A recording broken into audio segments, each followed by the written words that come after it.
Everyone. आज के हमारे इस वीडियो में हम बात करेंगे कॉम्प्लेक्स वेरिएबल फंक्शन के बारे में, एनालिटिक फंक्शन के बारे में, और एनालिटिक फंक्शन को कंस्ट्रक्ट कैसे किया जाता है, कैसे हम पता करेंगे कि वो हमारा गिवन फंक्शन क्या है, एनालिटिक है या नहीं है। तो सबसे पहले हमारे पास क्या होता है, z एक कॉम्प्लेक्स नंबर होता है, z equals to x plus i y, जहाँ z क्या हमारा एक कॉम्प्लेक्स नंबर, x उसका क्या होता है रियल पार्ट, और y उसका क्या होता है इमेजिनरी पार्ट। अब हम इस वेरिएबल को जब एक फंक्शन कैसे बनाएंगे, कॉम्प्लेक्स वेरिएबल फंक्शन कैसे बनाएंगे, यहाँ पे अगर हम इस कॉम्प्लेक्स नंबर को एज ए वेरिएबल यूज करें और उसके ऊपर एक फंक्शन लगाए, तो उस फंक्शन में भी फर्दर दो और फंक्शंस होंगे, से u of x y plus i v of x y. तो इस फंक्शन को हम क्या बोलेंगे, complex variable function, complex variable function, जिसमें u ऑफ एक्स वाई क्या होगा, इसका रियल पार्ट होगा, जो i के साथ पार्ट है हमारा v ऑफ एक्स वाई, वो क्या होगा हमारा इमेजिनरी पार्ट। अब इस कॉम्प्लेक्स वेरिएबल फंक्शन को हम एग्जाम्पल की हेल्प से करते हैं। सपोज करिए हमारे पास कोई फंक्शन गिवन है f of z equals to z square. अब हमारे पास z क्या होता है, z हमारे पास क्या होता है, z equals to f x plus i Y.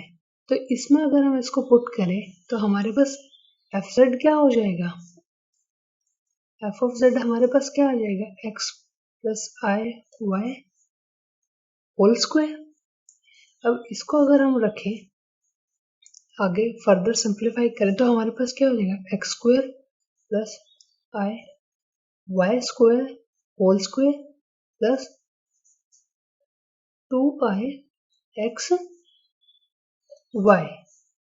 अब हमारे पास i क्या होता है अंडर रूट माइनस वन, तो यहाँ पे x square plus i square y square plus 2i x y, i square क्या हो जाएगा हमारे पास माइनस वन, तो रख दीजिए इसमें x square minus y square plus 2i x y.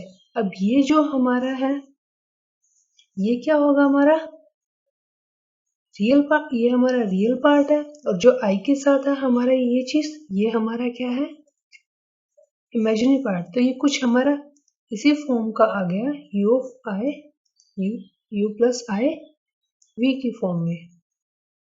तो किसी भी कॉम्प्लेक्स वेरिएबल फंक्शन को फर्दर सॉल्व करने से पहले हम वो क्या करना होगा, उसे u प्लस आई v की फॉर्म में लेके आना होगा। और ये जो दोनों फंक्शंस हमारे पास गिवन है, u of x y plus i of v of x y, ये दोनों भी क्या होंगे x के ऊपर, x और y के ऊपर क्या कर रहे होंगे, डिपेंड कर रहे होंगे। अब हम हमारे नेक्स्ट टॉपिक की ओर बढ़ते हैं, जो क्या है एनालिटिक फंक्शन। हमारा नेक्स्ट टॉपिक है एनालिटिक फंक्शन। अब एनालिटिक फंक्शन होता क्या है, किसी भी कॉम्प्लेक्स वेरिएबल फंक्शन को, यानी जो हमारा कोई भी कॉम्प्लेक्स वेरिएबल फंक्शन हुआ, कॉम्प्लेक्स वेरिएबल फंक्शन, वो अगर हमारी कुछ स्पेशल कंडीशंस को सेटिस्फाई करे तो वो क्या हमारा बन जाएगा, एनालिटिक फंक्शन बन जाएगा। तो complex variable functions is said to be an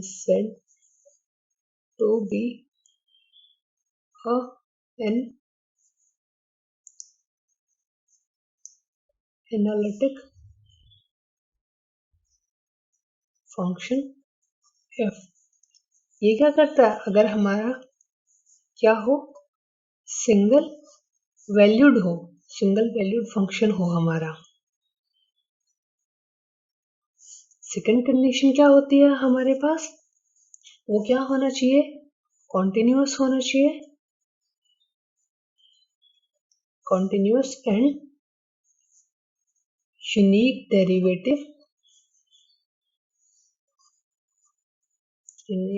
derivatives at each point of domain, at each point of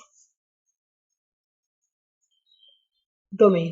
तो हमारा एनालिटिक फंक्शन क्या होगा, एक कॉम्प्लेक्स वेरिएबल फंक्शन जो क्या हो, सिंगल वैल्यूड हो, क्या दूसरा कॉन्टिन्यूअस हो, और क्या हो, यूनिक डेरिवेटिव हो, कहाँ पर, उसके डोमेन के हर एक पॉइंट पर। यानी fz क्या होना चाहिए हमारा, सिंगल वैल्यूड फंक्शन होना चाहिए,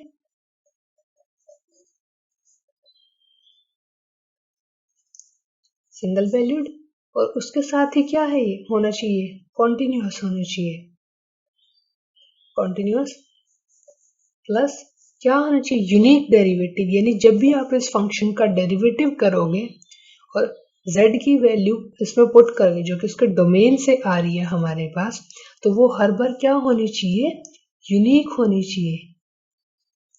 क्या होनी चाहिए, यूनिक। अब हम लोग कोई फंक्शन fz एनालिटिक है या नहीं है, वो कैसे पता करते हैं। नॉर्मली हम इन चीजों का ये कंडीशंस नहीं चेक करते, इनको चेक करने के बजाय हम एक दूसरा मेथड यूज करते हैं। वो मेथड क्या है हमारे पास, उस मेथड को हम लोग कहते हैं CR इक्वेशंस। CR इक्वेशंस यानी Cauchy Riemann equations.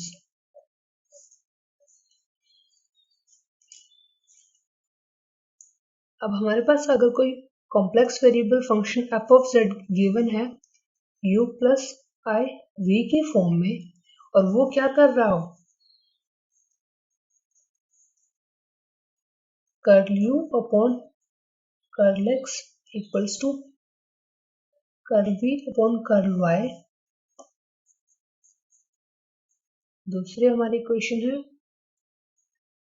Curl u upon curl y equals to negative of curl v upon curl x।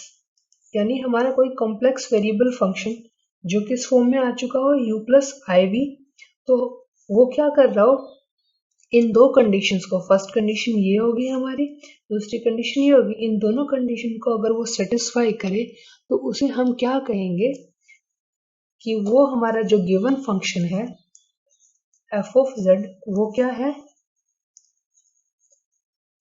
Analytic है।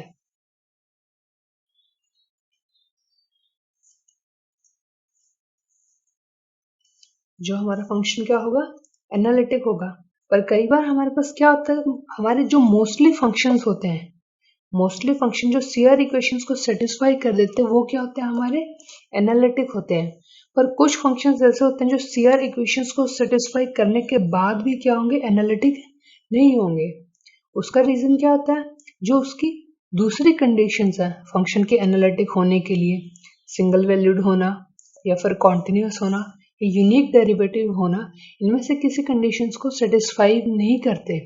तो इसलिए CR इक्वेशंस को सेटिस्फाई करने के बावजूद भी वो फंक्शंस क्या नहीं होते, एनालिटिक नहीं होते। आइए एक एग्जांपल की हेल्प से इसे करते हैं। हमारे पास f ऑफ z गिवन है,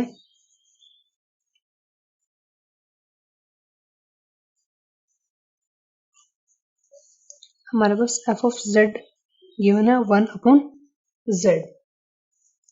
तो हमारे पास z क्या होता है, z हमारा था x प्लस आई बाय, क्यों अब हम इसे डायरेक्टली तो सॉल्व नहीं कर सकते क्योंकि पहले इस एक्स प्लस हमें इस फंक्शन को किस फॉर्म में लेके आना होगा, u प्लस आई वी की फॉर्म में लाना होगा।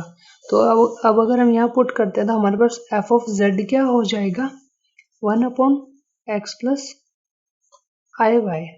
तो करते हैं इसको solve, x minus i Y से मल्टीप्लाई किया और x माइनस आई वाई से डिवाइड किया, तो ये हमारे पास क्या सॉल्व हो जाएगा, सॉल्व होके क्या देगा हमारे पास ये x minus i y divided by x square minus i square y square.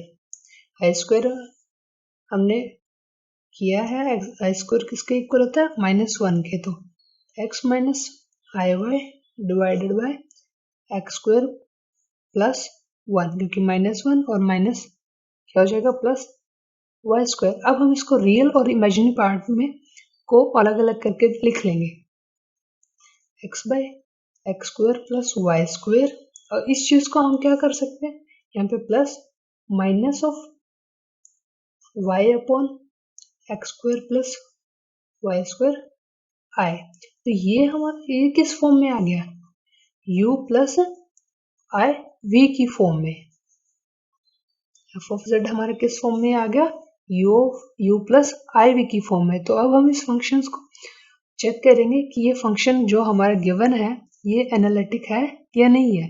इसके लिए क्या करेंगे हम, तो अब इस हमारे पास u अलग है x upon x square plus y square, तो और v क्या है हमारे पास minus y upon x square plus y square.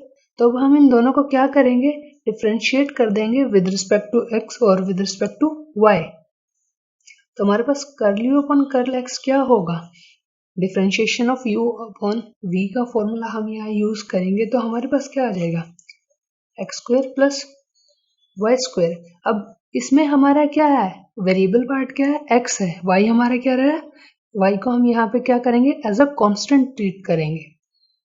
तो x square plus y square as it is, x का डेरिवेटिव क्या होगा 1 माइनस, अब x एज इट इज रहेगा हमारा, और यहाँ पे y का डेरिवेटिव क्या हो जाएगा, x एक्स स्क्वायर का डेरिवेटिव क्या होगा, क्योंकि y कांस्टेंट रहेगा तो 0 हो जाएगा, एक्स स्क्वायर का डेरिवेटिव क्या होगा 2x। तो ये हमारे पास क्या आ गया, x square minus x square plus y square minus 2x square divided by x square plus y square whole square. ये क्या हो गया हमारे पास, y square minus x square divided by x square plus y square whole square. Similar way में हम क्या करेंगे, u को विद रिस्पेक्ट y डिफरेंशिएट करेंगे। जब हम u को विद रिस्पेक्ट y डिफरेंशिएट करेंगे तो उसमें क्या होगा, हमारा x as a constant treat होगा। तो हम करते हैं इसको डिफरेंशिएट, वही same again u differentiation of u upon v के फॉर्मूले से, तो x square plus y square whole square, जो कि हमारा क्या है x, फर्स्ट पार्ट क्या होगा हमारा x square plus y square as it is. अब यहाँ पे हमारे पास क्या है, न्यूमरेटर में x है तो इसका डेरिवेटिव क्या होगा 0 माइनस, अब और तो कोई हमारे पास इसमें पार्ट है नहीं, curl u upon curl x क्या होगा, x square plus y square whole square x square plus y square into 0, क्योंकि x का डेरिवेटिव क्या हो गया हमारे पास 0। अब x एज इट इज है, डिनोमिनेटर का डेरिवेटिव करेंगे तो x कांस्टेंट है, सिर्फ वाई स्क्वायर का डेरिवेटिव हमारे पास क्या होगा 2y। तो ये हमारे पास क्या आ गया, ये वाला पार्ट तो क्या हो गया 0, ये पार्ट आ गया हमारे पास minus of 2xy divided by x square plus y square whole square. Similar way में हम क्या करेंगे, v को भी डिफरेंशिएट करेंगे विद रिस्पेक्ट टू x और विद रिस्पेक्ट टू y। अब v हमारे पास क्या है minus y upon x square plus y square, तो इसको डिफ्रेंशिएट करेंगे सेम उसी फॉर्मूले से, x square plus y square whole square, x square plus y square. अब y हमारे यहाँ हम डिफ्रेंशिएट किसका विद रिस्पेक्ट कर रहे हैं, x के, तो y हमारा एज अ कांस्टेंट रेट होगा और कांस्टेंट टर्म का डिफ्रेंशिएशन क्या होता है, 0 माइनस, अब हमारे पास यहाँ क्या होगा, minus y as it is, और इसमें x with respect to x जब इस टर्म को डिफ्रेंशिएट करेंगे तो हमारे पास क्या आ जाएगा, 2x, तो ये हमारे पास क्या हो गया, माइनस माइनस प्लस, ये टर्म हमारी 0 हो चुकी है, तो 2xy divided by x square plus y square whole square.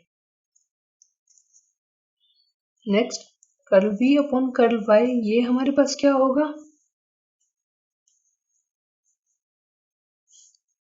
X square plus y square whole square. अब x square plus y square ये हमारे पास एज इट इज हो गया, माइनस y का डिफ्रेंशिएशन क्या हो गया, -1, यहाँ पे हमारे पास minus, then minus y as it is, और x square plus y square का डिफ्रेंशिएशन क्या हो जाएगा हमारे पास, 2y,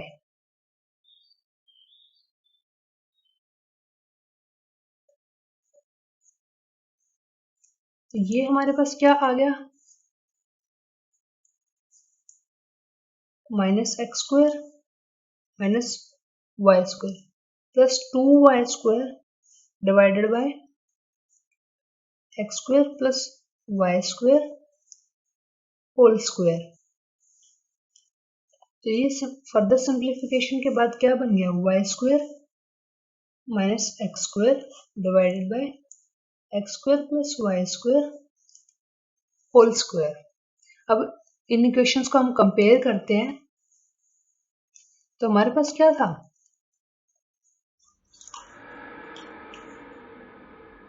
curl u upon curl x क्या आ रहा है, y square minus x square divided by x square plus y square whole square, और curl v upon curl y क्या आ रहा है हमारे पास, वो भी सेम चीज आ रही है।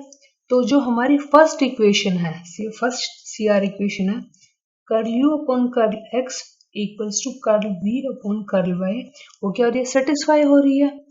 सेकंड पार्ट की जब हम बात करें तो हमारे पास curl u upon curl y किसके इक्वल है, वैल्यू सेम है और विद द नेगेटिव साइन, तो curl u upon curl y किसके इक्वल आ रहा है, negative of curl v upon curl x के। तो हमारी दोनों CR इक्वेशन सेटिस्फाई हो रहे हैं, तो हम क्या कह सकते हैं कि जो हमारा गिवन फंक्शन है f of z equals to 1/z, वो क्या है, एनालिटिक है, क्या है, एनालिटिक है। तो किसी भी फंक्शन का एनालिटिक चेक करने के लिए हम यूजुअली CR इक्वेशन अप्लाई करके देखते हैं। सबसे पहले हम क्या करेंगे, जो भी हमारा फंक्शन होगा उसको u प्लस iv की फॉर्म में लेके आएंगे, देन u और v को सेपरेटली हम डिफ्रेंशिएट करेंगे विद रिस्पेक्ट टू x और with respect to y, then उनकी वैल्यूज को कंपेयर करेंगे, और अगर हमारी दोनों CR इक्वेशंस क्या हो रही हो, सेटिस्फाई हो रही हो, तो वो हम फंक्शन को क्या कहेंगे, एनालिटिक कहेंगे।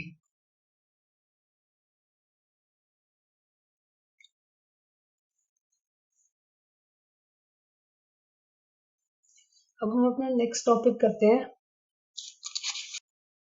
यहाँ पे हम बात करते हैं construction of an analytic function. Construction of an analytic function. Analytic function को कंस्ट्रक्ट करने के लिए हमारे पास फंक्शन क्या होता है, f of z is equal to u plus i v की फॉर्म में होता है। कॉम्प्लेक्स जो हमारा कॉम्प्लेक्स वेरिएबल फंक्शन है, किस फॉर्म में हम लोग लेके आते हैं, यू प्लस आई वी की फॉर्म में, या हमें ये चीज गिवन होती है। अब हमें क्या होगा, या तो रियल पार्ट गिवन होगा या इमेजिनरी पार्ट गिवन होगा। जो इसका रियल पार्ट है, ये इमेजिनरी पार्ट, या तो हमें रियल पार्ट गिवन होगा या इमेजिनरी पार्ट गिवन होगा। उससे हमें क्या करना होगा, जो हमारा कंप्लीट फंक्शन है वो कंस्ट्रक्ट करना होगा। दोनों में से कोई भी एक पार्ट गिवन होगा, उससे हमें हमारा कॉम्प्लेक्स वेरिएबल फंक्शन बनाना है। यूजुअली अगर हम सिंपली इस मेथड से करते हैं कि अगर हमें u गिवन है तो हम लोग क्या करेंगे, f ऑफ z कंस्ट्रक्ट कर रहे हैं, या फिर अगर v गिवन है देन उससे f ऑफ z कंस्ट्रक्ट कर रहे हैं, तो वो हमारे लिए थोड़ा सा टिपिकल हो जाएगा।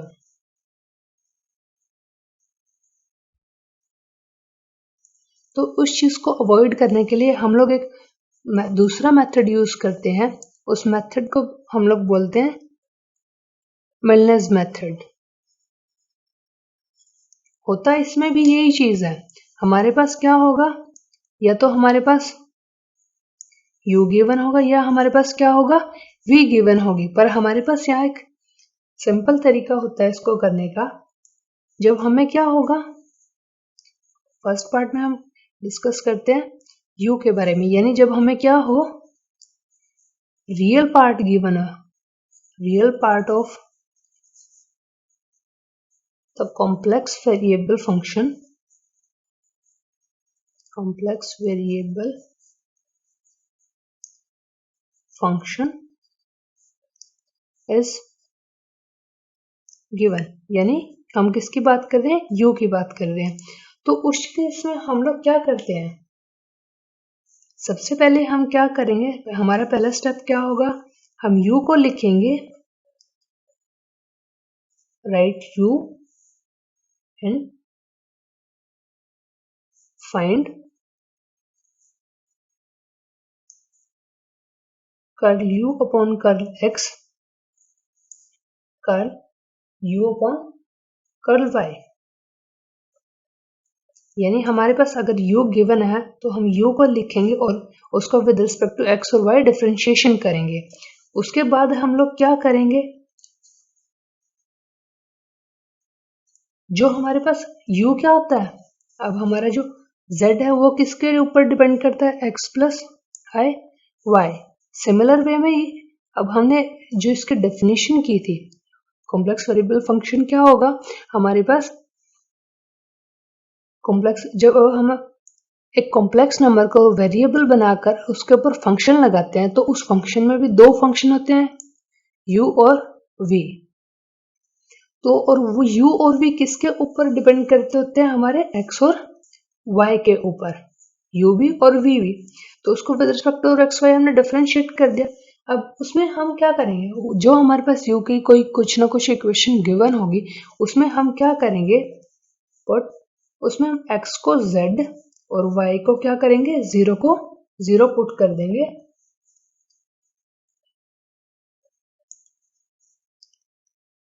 u में पुट करने के लिए, क्योंकि हमारे पास u का काम यहीं खत्म हो जाएगा, यहाँ तक आने के बाद u की वैल्यू खत्म हो जाएगी हमारे पास।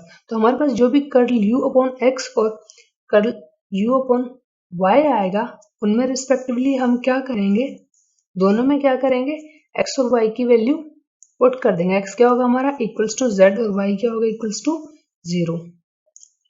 तो किसमें रखने हमने, curl u upon curl x and curl u upon curl y। अब हम थर्ड जो हमारा पार्ट रह गया, यानी हमें क्या करना है, अब फाइंड fz। अब fz कैसे फाइंड करेंगे, उस चीज के लिए हमारे पास फॉर्मूला है, इंटीग्रेशन कर देंगे हम curl u upon curl x, इसका जब इस function curl u upon curl x की वैल्यू में हम z और 0 पुट कर देंगे, एट द पॉइंट z और 0 जो आएगी वो माइनस,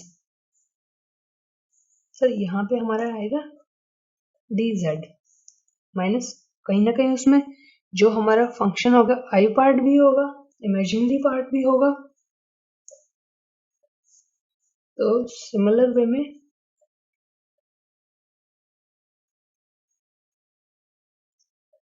यहाँ पे प्लस कुछ कांस्टेंट होगा हमारे पास। सी क्या हमारा कोई भी आर्बिट्रेरी कांस्टेंट है, क्या है, आर्बिट्रेरी कांस्टेंट है हमारे पास। तो हमारा fz इस मेथड से फाइंड होगा कि integration of curly upon curl x into dz z, 0 किन पॉइंट्स पे, z और 0 पे, minus i integration curly upon curl y at the points z, 0 dz plus कुछ कांस्टेंट टर्म होगी हमारे पास, लेट से c। ये तो था हमारे पास जब हमें क्या हो, रियल पार्ट गिवन हो। सेकेंडली हम बात करेंगे जब हमारे पास क्या हो, imaginary part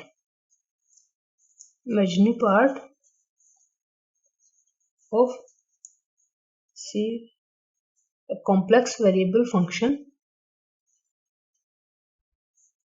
is given. Complex variable function imaginary part किसकी बात कर रहे हैं हम, v। अगर हमें v गिवन हो तो उसके भी स्टेप सिमिलर ही हैं, बस थोड़े से डिफरेंस के साथ। फर्स्ट स्टेप में हम लोग क्या करेंगे, v लिखेंगे, क्या है हमारे पास, और उसे क्या करेंगे, अलोंग x एंड y क्या करेंगे, डिफरेंशिएट कर देंगे। क्या, curl v upon curl x, curl v upon curl y। Second step में हम क्या करेंगे, यहाँ पे हमने क्या करना है, यहाँ तक हमारे स्टेप्स क्या रहेंगे, सेम रहेंगे ऑलमोस्ट। इसमें भी हमने क्या करना है, put x is equal to z और y इक्वल्स टू 0, यही पुट करेंगे किसमें, curl v upon curl x, curl v upon curl y। वहां पे हमने u में पुट किया था, यहाँ पे हमने v में पुट किया है। हमारा डिफरेंस कहाँ आता है, थर्ड स्टेप में। अभी हमारे पास यहाँ क्या, f ऑफ z कैसे आएगा, थर्ड स्टेप में हम क्या करते हैं, f ऑफ z फाइंड करते हैं। वो कैसे होगा हमारे पास, इंटीग्रेशन करेंगे curl v upon curl y at the point z, 0 plus i into curl v upon curl x at the point z, 0, यहाँ पे हमारा dz, प्लस क्या होगा, कुछ कांस्टेंट टर्म होगी हमारे पास। अगेन c क्या है, आर्बिट्रेरी कांस्टेंट। c हमारे पास क्या है, आर्बिट्रेरी कांस्टेंट। इसे भी एक एग्जांपल की हेल्प से करते हैं हम लोग। तो हम मिलनेस मेथड को एक एग्जांपल की हेल्प से समझते हैं। हमारे पास क्या है, if u equals to x cube minus 3xy square plus 3x square minus 3y square given है, तो हमें फाइंड करना है f ऑफ z। वो फाइंड करने के लिए हम क्या करेंगे, हमारे पास u गिवन है ऑलरेडी, यानी रियल पार्ट हमें क्या है, गिवन है, रियल पार्ट हमारे पास गिवन है। तो हम क्या करेंगे, पहले u को विद रिस्पेक्ट टू x और then with respect to y differentiate करेंगे। सबसे पहले तो हमारे पास क्या आएगा, जब हम with respect to x differentiate कर रहे हैं, हमारे पास होगा 3x square minus 3y square, ये हमारे पास क्या हो जाएगा, प्लस 6z 6x, ये हमारे पास अलोंग x डिफरेंशिएशन आ गई, with respect to x differentiation आ गई। अब with respect to y differentiate करते हैं u को, curl u upon curl y, वो हमारे पास क्या होगा, अब ये चीज तो कांस्टेंट है तो 0 हो जाएगी। अब यहाँ पे ये कांस्टेंट रह रहा है, पर ये हमारे पास क्या है, वेरिएबल पार्ट, तो ये हमारे पास क्या होगा, माइनस 6xy माइनस, क्योंकि ये चीज 0 होगी, अगेन इस टर्म पे हम आ गए, माइनस 6y। अब हमारे पास f ऑफ z फाइंड करने का मेथड क्या था, जब हमें u गिवन है, integration of curl u upon curl x at the point z, 0। यहाँ हमें क्या करना है, x को z पुट करना है और y को क्या करना है, 0 पुट करना है इन दोनों टर्म्स में, curl u upon curl x में भी और curl u upon curl y में भी। तो हमारा फॉर्मूला क्या था, integration of curl u upon curl x at the point z, 0 dz minus i हमारा कांस्टेंट है तो हम पहले इंटीग्रेशन से बाहर लिख लेते हैं, curl u upon curl y at the point z, 0 dz plus कुछ आर्बिट्रेरी कांस्टेंट हमारे पास c। तो अब curl u upon curl x में जब हम पुट करेंगे तो हमारे पास क्या आएगा, 3z²,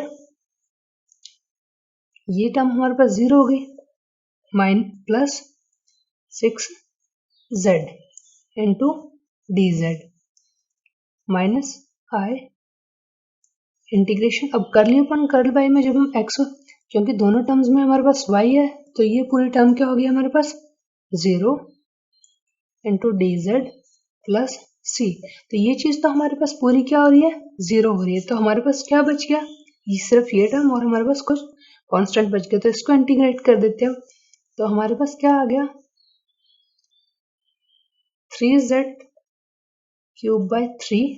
plus 6z² plus c। ये क्या हो गया हमारे पास, z³ plus 3z² plus c। ये हमारा आ गया कंप्लीट कॉम्प्लेक्स वेरिएबल फंक्शन। हमें सिर्फ रियल पार्ट गिवन था और उसके बाद हमने क्या किया, रियल पार्ट को विद रिस्पेक्ट टू x और y डिफरेंशिएट किया। देन हमने हमारा जो फॉर्मूला था fz फाइंड करने के लिए, उसमें z को, x को z रखा और y को 0 रख के हमारी जो फर्दर इवेल्युएशन की और हमारे पास क्या रिजल्ट आया ये। तो इसी तरीके से आप और क्वेश्चंस कर सकते हैं। नेक्स्ट वीडियो में हम लोग कॉची-गॉर्सेट थ्योरम और कॉम्प्लेक्स एनालिसिस के और भी टॉपिक्स के बारे में करेंगे। तो अगर आपको वीडियो अच्छा लगा हो तो हमारे चैनल को सब्सक्राइब कीजिए, लाइक कीजिए, शेयर कीजिए। Thank you.